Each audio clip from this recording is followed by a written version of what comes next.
just got back from my second viewing of The Odyssey and I really enjoyed it. I enjoyed it more the second time than I did the first. I think it's a great film and one of the best films released this decade.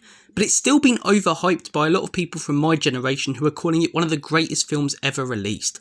I feel like Gen Z hugely hypes up every good film that comes out nowadays because there are so few released at the cinema. If you're a film goer, you barely see anything good nowadays. Most of what you see at the cinema is CGI Hollywood superhero slop. So when a good film comes out, it feels generational, it feels big. Is this a great film? One of the best released this decade? Yes. But is it one of the greatest films ever released? No. And I feel like there's that need from a lot of people from my generation, from Gen Z, every time they go and see a good film, to call it one of the greatest films of all time, so they can experience what people did in the 70s and the 90s, where great film after great film were coming out week after week. It's a really, really good film though, The Odyssey. I really enjoyed it. Matt Damon, Anne Hathaway and Robert Pattinson were absolutely fantastic. I thought Anne Hathaway stole the show. I thought she was great as Penelope.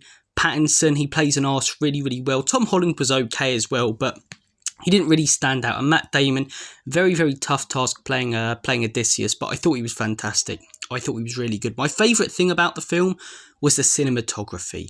This film looked awesome. All practical effects, or pretty much all practical effects, on location shooting, lack of CGI. Nolan doesn't like using CGI, and all of his films just look unbelievably impressive. Absolute cinema, as Martin Scorsese would say. The last hour of the film was probably my favourite. Seeing Odysseus come back, get his revenge, bring back Zeus's law to Ithaca. It really, really was great to see after you followed how Zeus's law had been lost in Ithaca since Odysseus left for the Trojan War. The Trojan War scenes were really, really cool as well. Big fan of that story. Probably my favourite part of the story, the Trojan horse and the gates of Troy, and that one shot where Agamemnon's standing there outside the gates and the gates open and it goes silent for a minute and you just see the army rush in, screaming, years of rage built up. One of the coolest shots I've seen in a long time at the cinema. The horror elements were done really, really well in this film as well. What is it with women named Cersei? In Game of Thrones, she likes to blow up sets.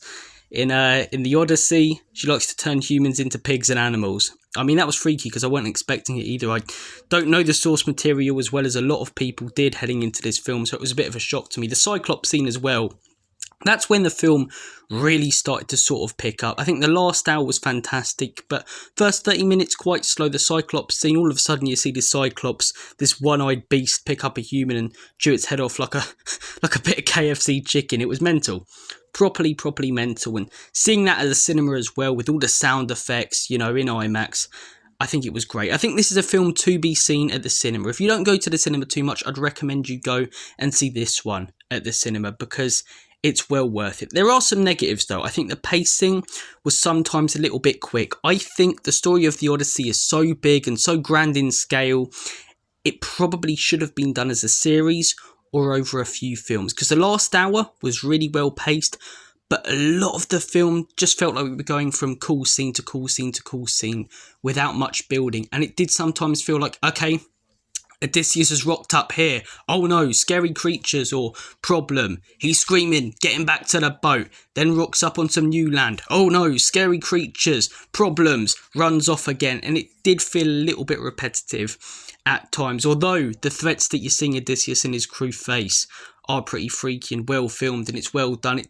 did sometimes feel like it could have worked better as a series, where one episode solely focused on the Cyclops. Another episode was, you know, Cersei and the pigs. Another episode was Odysseus and I forget her name, Charlize Theron's character, when he's regaining his memory. I think it would have worked better if it was like that. And Nolan obviously, you know, loves using non-linear storytelling. I'm not gonna call it out because I love Memento, and Interstellar is one of my favourite films I've ever seen. Sometimes in this film though, it just wasn't needed.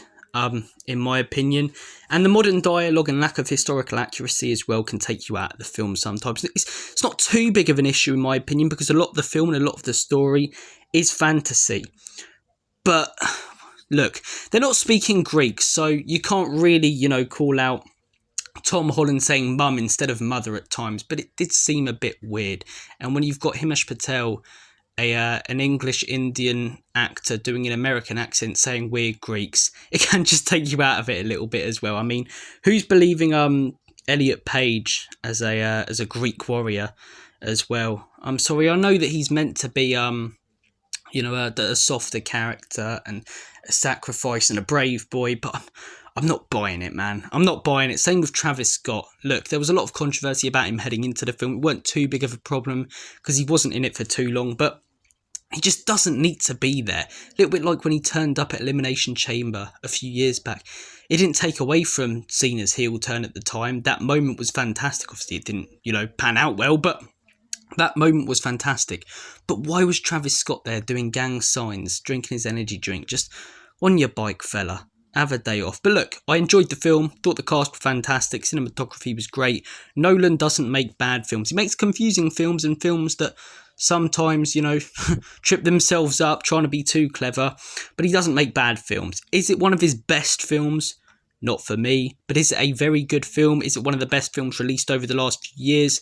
Yes, but it's still been overhyped in my opinion because I'm seeing a lot of people from my generation specifically calling it an absolute all-timer. And whilst it's a very good film, one of the best released in years, it's not. That comes from recency bias because there's so few good films and because of jealousy of previous generations that saw great film after great film week after week. But yeah, really, really enjoyed the film. Guys, I'm going to make like a banana and split. Take care of yourselves. All the best. God bless you all. And you stay classy, YouTube.